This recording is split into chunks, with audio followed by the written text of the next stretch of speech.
Why does the first slice of pizza taste amazing? But by the fifth slice, you're not even sure you want more. This is where the concept of marginal utility steps in. A powerful idea that explains how we make decisions, one slice, one step, or one unit at a time. Hey Econ Crew, welcome back to the channel. Today we are diving into marginal utility, a concept from economics that's all about how we measure satisfaction and make decisions at the margin. What is marginal utility? Let's start with the basics. Marginal utility is defined as the additional satisfaction or benefit a person gets from consuming one more unit of a good or service. It answers the question, how much happier does one more slice of pizza, one more scoop of ice cream, or one more pair of shoes make you? But here's the catch. As you consume more, the extra satisfaction from each additional unit decreases. This is called the law of diminishing marginal utility. The law of diminishing marginal utility states that as you consume more units of a good, the marginal utility or the additional satisfaction of each unit decreases. Take pizza for example. The first slice is incredible. The second slice is still good but slightly less exciting.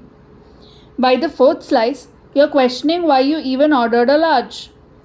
That's diminishing satisfaction we are talking about.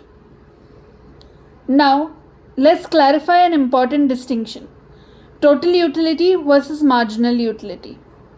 Total utility is the overall satisfaction you get from consuming a certain quantity of a good. Marginal utility is the additional satisfaction you get from consuming one more unit. For example, if reading one book gives you 10 units of happiness and reading a second book gives you 6 more units, your total utility is now 16. But the marginal utility of the second book is just 6. The role of marginal utility in decision making. So how does marginal utility help us make decisions? It's all about evaluating the benefit of one more unit.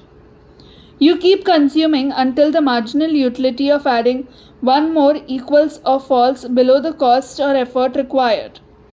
When the satisfaction of eating one more cupcake isn't worth the feeling of being too full, you stop. That's decision making at the margin. Real life examples of marginal utility. Water versus diamonds. Here's a classic example, water versus diamonds. Water is essential to life, but its marginal utility is often low because it's so abundant. Diamonds, on the other hand, have high marginal utility because they are rare and desirable, even though they aren't as crucial for survival. Binge watching a series. Binge watching is another example. The first episode of a new series is exciting, but by the fifth one at 2 am, the marginal utility of watching just one more might be close to zero or even negative if it costs you sleep. Marginal utility and prices. Marginal utility also explains why we are willing to pay more for some goods than others. You'll pay more for high utility goods like your favorite brand of coffee because the satisfaction you get from it is worth the price. But for items with low marginal utility, like a second box of cereal, you might opt for the cheaper brand or skip it entirely.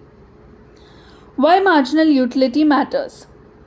In economics, marginal utility teaches us that the value of things isn't absolute. It depends on how much we already have. By thinking at the margin, we can understand why we make the choices we do and how satisfaction shapes our behavior.